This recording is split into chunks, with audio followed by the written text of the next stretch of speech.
My fascination with true crime is not with major serial killers or the big cases, but it's just when someone like you or I are doing incredibly normal things and we encounter extreme violence. And so is the case today. What could be more normal than waiting for the bus? Today's story takes us to the southwest of England and the city of Plymouth. The 20th of November 2021 was like any other Saturday for 18-year-old Bobbi-Anne McLeod, who spent the day with her family. At around 5:45 p.m., she left her home to go and see her boyfriend, telling her dad she loved him as she left the house as she always did. It was a very grey and damp Saturday evening as Bobbi-Anne made the short walk she had made so many times before from her family home in the suburb of Layham to the Sheepster Road bus stop, planning to catch the number 50 bus into the city. As 7:15 p.m. approached, Bobbi-Anne had still not contacted her family, and they started to worry a bit after she didn't respond to a text message asking if she was okay. And a few minutes after this, a local man discovered Bobbi-Anne's mobile phone and AirPod case at the bus stop. He gave them to the bus driver, and they both believed, as you would, that somebody may have left them behind. At 9 p.m., Bobbi-Anne's boyfriend contacted her family. He was concerned and asked if she was still there. Her mum, Donna, became increasingly worried, and she began calling around Bobbi-Anne's friends whilst her brother went out to look for her. Local social networking sites went into action with news that Bobbi-Anne was missing, and this led to members of the community and the police to join the search. A schoolboy from the area found Bobbi-Anne's AirPods behind the bus stop on Sunday morning, and by this time, the Devon and Cornwall police had launched an extensive search for the missing 18-year-old. Appealing for any information at all about her disappearance, they knew from witnesses that Bobbi-Anne was waiting at the isolated bus stop on Bampton Road between 6:05 p.m. and 6:15 p.m. These witnesses noted nothing unusual, and they saw Bobbi-Anne looking down the street for her bus as you do. But as Sunday became Monday and then Tuesday, Bobbi-Anne was still missing, and the police and public were desperately searching. Volunteers and police officers searched woods and fields in the local area, and officers began to interview known sex offenders. It was highly unusual for someone to have been abducted at any time, especially in the early evening. 3 days after Bobbi-Anne's disappearance on Tuesday, the 23rd of November, 24-year-old Cody Ackland left his job at a valeting department within a Plymouth garage, and he never came back. Music was his passion, and he became the lead guitarist and songwriter for a Plymouth indie band known as Rakuda. On that day, he sent a string of odd messages to his bandmates saying, "I love you guys." Ackland also sent further messages to his mum saying, "Love you and love the children." And just after 1:30 p.m., Ackland walked into the Charles Cross police station in Plymouth and told officers he had information regarding Bobbi-Anne's disappearance. He quickly said, "I did it," and he confessed to being responsible for her disappearance. Ackland was immediately arrested. He asked detectives for a map and directed them to the Bovisand area of the city by a lane which led to a beach cafe, where he informed officers that Bobbi-Anne would be found there. The police raced to the scene and desperately hoped they would find the teenager alive.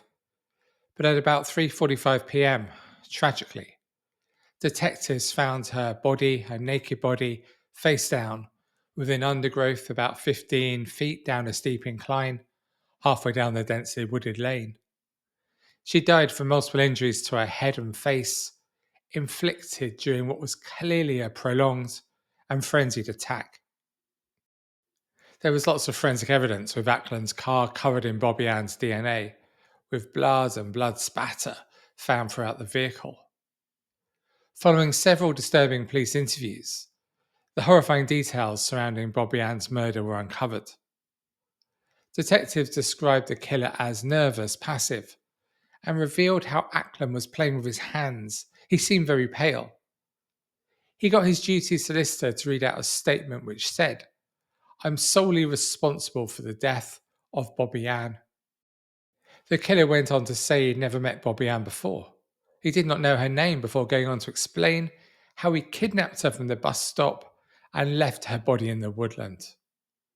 Ackland told detectives that he decided just this morning to tell the police to try to help the police and family. He insisted that no one else was involved with the murder and stated there was nothing sexual about this attack and emphasized how he did not touch Bobbi-Anne in a sexual way. Ackland went into great detail about what happened, which I'm just not going to cover that here. But let's talk about some of what happened that night when he murdered Bobbi-Anne. He told detectives, I was watching TV and I thought you need to go out. I was just watching TV and I thought I just need to go out and do something. He went on to explain that a recent breakup was on his mind, and as he was driving around, seeing happy people made his mood worse. Whilst driving past the bus stop, he noticed Bobbi-Anne, who he said resembled girls he'd previously dated. He then described how he parked his Ford Fiesta at the bottom of a grass bank beside the bus stop where Bobbi-Anne was waiting and armed himself with a claw hammer, which he claimed he kept in his car to fix dents. Ackland described how he attacked Bobbi-Anne at the bus stop. I did it again. I hit her again with a hammer and went to get back in the car and was going to drive away. That was meant to be it. But he said as he went to get back in his car, he noticed that Bobbi-Anne was still alive, and so he drove his car back around to the bus stop where he kidnapped her. Ackland had described his actions as an industrial way of thinking, and let me quote him again, to get rid of a problem. He told detectives he'd thought about taking the terrified young woman to a hospital, but scared about being caught, he decided not to, and instead he drove approximately 20 miles to a forest car park, arriving about 7:45 p.m. It was there, he said, he attacked her repeatedly with a hammer outside the car before burning her handbag along with other items from the vehicle nearby. Chillingly, during the attack, Bobbi-Anne told Ackland that she was scared, to which he responded, So am I. I've never done this. After realizing that Bobbi-Anne was still alive after the attack, he stood on Bobbi-Anne's neck to suffocate her. It was thought that Bobbi-Anne bravely fought for 3 hours after the savage attack before she passed away. After dumping her body, Ackland drove home and went to sleep.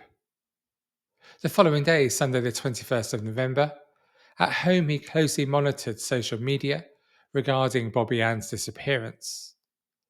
He drove to Tamerton Folliart, where he threw the murder weapon into a tributary of the River Tamar and disposed both of his and her bloodstained clothing at a nearby allotment.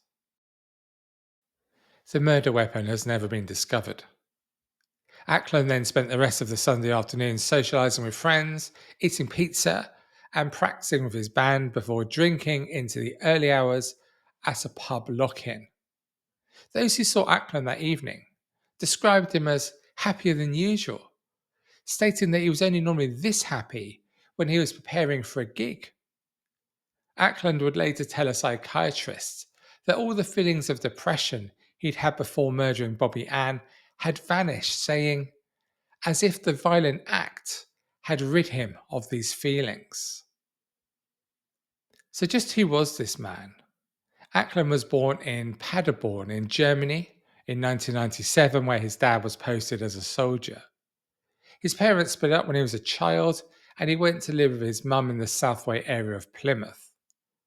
Growing up, he went to the same school as Bobbi-Anne, but due to a 6-year age gap, they didn't know each other. In court, it was later stated that Ackland was bullied at school and began to have suicidal thoughts at the age of 9. His lawyer went on to say there are reports of him being diagnosed with ADHD, dyslexia, and anxiety, and placed on medication, and he had a depressive history dating back to the age of 12 and a half. After leaving school, Ackland did a variety of odd jobs, but his passion was music, which eventually led to him becoming the lead guitarist and the songwriter for the band, which was popular in the city. The music was influenced by people like Kasabian and Oasis. they had a cult following, but following the murder, the group immediately disbanded. Those who knew Ackland described him as a clever and thoughtful man, and little could anyone have known that he was living a double life, a hidden side, which had a morbid fascination. Ackland was obsessed with serial killers, specifically Ted Bundy, who, as you know, is one of the worst murderers ever seen in America. While searching Ackland's phone, the police had found over 3,000 disturbing images, including pictures of mutilated bodies. In the months leading up to Bobbi-Anne's murder, Ackland meticulously researched serial killers, the clothing they'd worn, and researched weapons on DIY shop websites. The police also found a timeline of internet searches before the murder that highlighted his infatuation with the world's most sadistic killers. In the week before Bobbi-Anne's murder, he searched on killers including Fred West and Ted Bundy. Days before the killing, he researched American serial killer Richard Chase and his victims, along with searches for Dartmoor and Fernworthy forests. The day he took Bobbi-Anne, he searched Ted Bundy again. And after Bobbi-Anne's murder, he researched a detective leading the appeal for information on Bobbi-Anne, Mike West. But is that really significant? I'm sure if I checked out your Google history, there'll be lots of true crime references. But that doesn't mean you're going to carry out a terrible attack like this. When the case reached court, it was heard how Ackland attempted to blame his anger on his parents, how he grew up a loner, and as we've heard, he suffered from depression. But psychiatric reports stated he was not suffering from any mental illness at the time of Bobbi-Anne's murder. The court heard how Bobbi-Anne was popular and well loved by all those who knew her. Her family said, "Bobbi was a beautiful girl who lit up our lives and the lives of everyone she ever met. She was kind, funny, and loyal. She was the best daughter, the best sister, and the best friend to so many people. Everyone who knew Bobbi loved her. Bobbi-Anne dreamed of becoming an interior designer. She'd applied for a driver's license and opened her first bank account just days before her life was cruelly taken away." The details of the murder were so horrific that the judge issued a warning for the sentencing hearing in May 2022. He said that anyone who feels they'll not be able to contain their emotions should not remain. If there are any interruptions, I shall direct that Mr. Ackland is taken back to the cells and I shall clear the public gallery. The judge described Ackland as a highly dangerous person and said, "There is a strong possibility you may never be released from prison." Ackland was sentenced to life with a minimum term of 31 years. So could Ackland have been identified and stopped before he killed? The police didn't think so. The lead detective, Mike West, told how Ackland appears to have led a secret life, and his offending has come as an absolute major shock to those who knew him best. He said, "I've certainly asked the question around prevention, but I'm convinced that this happened without warning, and nobody could have recognised the level of risk that Ackland presented." So there we have it. What an utterly terrifying story. A killer like Ackland, on the outside looks so normal interests, lots of friends. Somebody that nobody could ever predict would be able to carry out a crime like this.